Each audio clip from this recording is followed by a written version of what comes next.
আমার মেয়ে রামিসার হত্যাকাণ্ডের সাথে সে জড়িত না, এবং আমি যতটা ধারণা করছি এবং যতটুকু আমি জানতে পেরেছি, এটা আমার কাছে মনে হচ্ছে সে যখন জেলখানার ভিতরে ছিল বা আরো 10 জন মানুষের সাথে সে সলা পরামর্শ করে তার আইনগত একটা সুবিধা বা আর্থিকগত একটা সুবিধা, যেহেতু সে সেখানে স্থায়ী বাসিন্দা, এটা পাওয়ার জন্য এটা তার একটা ছল চাতুরি। আপনারা কেউ একবার অপু বিশ্বাসের ব্যাপারটা বুঝতেছেন? অপু বিশ্বাস কতটুকু কষ্ট পাইছে আজকে বুবলির বাচ্চা হবার খবরটা শুনে। আমি ভাবতেই পারতেছি না, একটা মানুষ, যে মানুষটা 9টা-10টা বছর শাকিব খানকে দিয়ে দিয়েছিল, 9টা-10টা বছর শাকিব খানের সাথে ছিল, কিন্তু হুট করে সে জানলো সে আর তার জীবনে নাই। তার সন্তানের মা হলো, সেই সন্তানের মাটাও তার হতে হলো এইভাবে যে পুরো মিডিয়া পাড়া জানলো না, কলকাতা গিয়ে বাচ্চা হওয়াতে হলো। আমার না অপু বিশ্বাসের জন্য আজকে অনেক খারাপ লাগতেছে, অনেক খারাপ লাগতেছে। মানে এই মেয়েটা কি পরিমাণে যুদ্ধ করছে শাকিব খানের সাথে পাশে থাকার জন্য, বেহায়া হয়ে গেছিল, লিটারেলি ও বেহায়া হয়ে গেছিল যাতে শাকিব খান ওকে একটু জায়গা দেয় তার জীবনে। কিন্তু শাকিব খান শেষ পর্যন্ত তাকে ছুঁড়ে ফেলেই দিল। বুবলির সাথে তার দ্বিতীয় বাচ্চাটা হলো। শাকিব খান কিছুদিন আগে বলেছিল, আমি বুবলি, আমি অপু বিশ্বাস দুজনের একজনের সাথেও থাকবো না, কিন্তু যত কিছুই হোক না কেন বুবলি তার জায়গাটা করে নিয়েছে। বুবলি এখন তার দ্বিতীয় বাচ্চার মা হয়েছে। একটা মেয়ে কতটা কষ্ট করে একটা সংসার করে, তাই না? মানে কতগুলো বাচ্চাও এই শাকিব খানের জন্য বুবলি ফেলেছে। আসলে খারাপ কে এখানে, অপু বিশ্বাস, বুবলি, নাকি শাকিব খান? বলেন তো। আমার কাছে অপু বিশ্বাসকেও খারাপ মনে হয় না, আমার কাছে বুবলিকেও একটা ছিটাফোঁটা খারাপ মনে হয় না, একটা ছিটাফোঁটা না। আমার কাছে প্লেয়ার অথবা খারাপ মনে হয় শুধুমাত্র শাকিব খানকে। শাকিব খান মেগা স্টার হইতে পারে, কিন্তু শাকিব খান একটা ভালো বাবা না, একটা ভালো স্বামী না, একটা ভালো মানুষ না। যেই মানুষটা একটা ভালো স্বামী না হয়ে উঠেছে, সেই মানুষটা কোনো দিন একটা ভালো মানুষ হতে পারে না। অপু বিশ্বাসকে আপনারা যত কিছুই বলেন না কেন, অপু বিশ্বাসের কষ্টটা, মানে যে কি তীব্র কষ্ট, কি তীব্র কষ্ট, সেটা আসলে যারা তাদের স্বামীর দ্বিতীয় নারীর উপস্থিতি না আসে তাদের জীবনে বোঝা মুশকিল।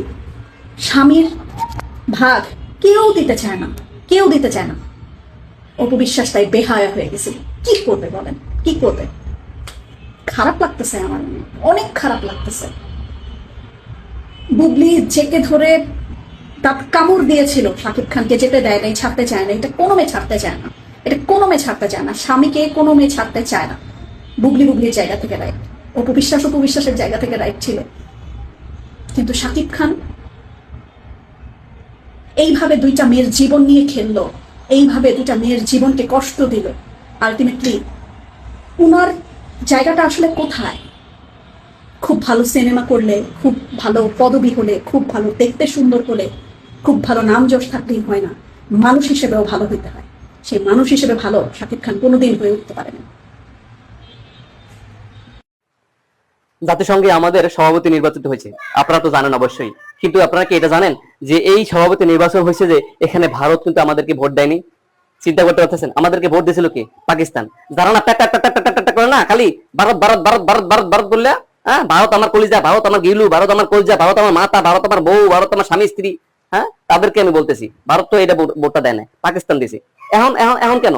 মানে বিবাদের সময় পাকিস্তান, তাই না? কয়েকদিন আগে মিসাইল আনছে এখান থেকে, FK-30 কত জন আনছে, তারপরে পাইলট এখানে গিয়া পাকিস্তানে গিয়া ট্রেনিং করছে, তারপর পাইলট ট্রেনিং করার পরে সেগুলো বাংলাদেশ পাকিস্তান থেকে আনছে। কেন আনছে? তো গোয়েন্দা চুক্তি হয়েছে 5 বছরের জন্য পাকিস্তানের সাথে। কেন হয়েছে? কেন হয়েছে বলেন? কারণ এখন তো মানে যখন দরকার হয় তখন পাকিস্তান, আর যখন দরকার নাই, হ্যাঁ, তখন ভারত ভারত ভারত ভারত ভারত।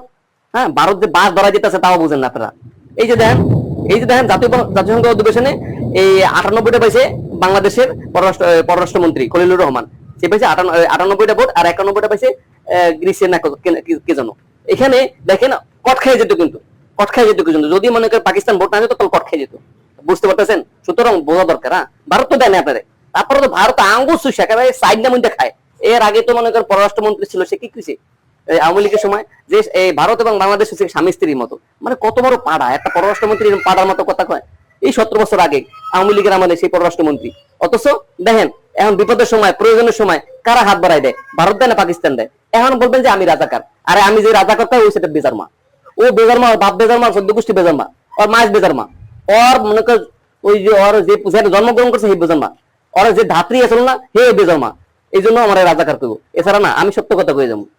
বুবলি মা হয়েছে, এই যে তার স্ট্যাটাস, এই যে বেবি গার্ল হয়েছে শার্লিন খান তার নাম, হ্যাঁ, এই যে বুবলির স্ট্যাটাস। আসেন আমরা এখন দেখি সাকিব খানের ইসাতে কোনো স্ট্যাটাস আছে নাকি। দেখেন সাকিব খানের পুরো পেজটাতে কোনো স্ট্যাটাস নাই যে তার বাচ্চা হয়েছে, এটা নিয়ে কোনো স্ট্যাটাস নাই, কোনো স্ট্যাটাস নাই। কিন্তু অল্প থেকে অল্প কিছু হলেও কিন্তু সাকিব খান স্ট্যাটাস দেয়, কিন্তু বুবলি স্ট্যাটাস দিয়েছে তার মেয়ে হয়েছে। ব্যাপারটা এটা না যে তার মেয়ে হয়েছে কেন সে লুকালো, তাকে সাংবাদিকরা বারবার প্রশ্ন করেছে যে আপনার পেটটা একটু উঁচু কেন, তিনি বলেছেন যে একটু মোটা হয়ে গিয়েছি। কিছুদিন আগেও তিনি এই কথাটা বলেছেন যে আপনারা অনর্থক মিথ্যা কথা বলছেন, এই করছেন সেই করছেন, সবাইকে মিথ্যুক প্রমাণ সে করছিল। কিন্তু বাঙালির ধারণাই সত্যি প্রমাণিত হলো, সে আসলে মেয়ে সন্তানের মা হলো শাকিব খান এবং বুবলি। দেখেন জীবনটা অনেক ছোট, অনেক অনেক ছোট, অনেক অনেক ক্ষুদ্র। আমরা এই জীবনটাকে এত এলোমেলো, এত এত ভয়ঙ্কর, এত অসত্যতার জায়গার মধ্যে কেন নিয়ে যাই আমি আসলে বুঝি না। একটা সন্তান আসতেছে, একটা সন্তান আপনি ধারণ করেছেন, সেই সন্তান আসতেছে, সেটা আপনি বলতে চাচ্ছেন না মিডিয়াতে, কারণ আপনার ভয়। আপনার কিসের ভয়? এই যে বাচ্চা হলো, বাচ্চা হওয়ার পরে তো আপনি আসলে বলছেনই যে বাচ্চা আসলে হয়েছে।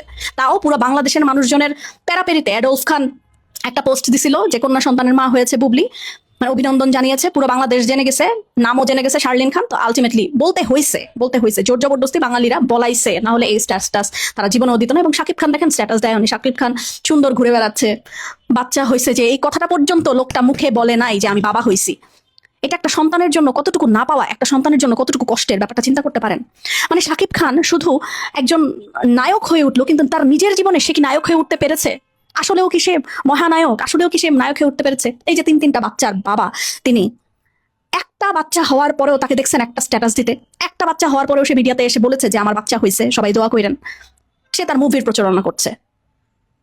এগুলা না, মানে এগুলো না হয় না, এত নোংরামি, এত মিথ্যা, এত মিথ্যা, এত লুকোছুপি দিয়ে না কিছু হয় না, মানে জীবন চলে না এইভাবে কতদিন এত নোংরামি নিয়ে। যে আমাদের বর্ডারের যে অবস্থা এখন বাংলাদেশ ভারতের মধ্যে, সেখানে আমাদের বাংলাদেশের করণীয়টা কি? তো সেই জায়গাটা থেকে বিজিবি যে 3-4 বার আমি শুনেছি যে পুশিনের একটা অ্যাটেম্প্ট হয়েছে, সেখানে বিজিবি খুব শক্ত ভূমিকায় ছিল এবং প্রতিহত করেছে, এবং এইটাই কন্টিনিউ করবে। যতবার পুশিনের চেষ্টা করা হবে ততবার বাংলাদেশ সরকার থেকে, পররাষ্ট্র মন্ত্রণালয় থেকে, তখন কিন্তু ইতিমধ্যে আমরা চিঠি দিয়েছি ইতিপূর্বে পুশিনের ব্যাপারে, এবং যতবার তারা এটা চেষ্টা করা হবে ততবার বিজেপি প্রতিহত করবে, এবং আমরা এটা প্রতিহত করার চেষ্টা করবো এবং করবো। বিজেপি প্রতিহত করবে, পররাষ্ট্র মন্ত্রণালয় কূটনৈতিক পত্র পাঠাবে, এগুলো তো একটা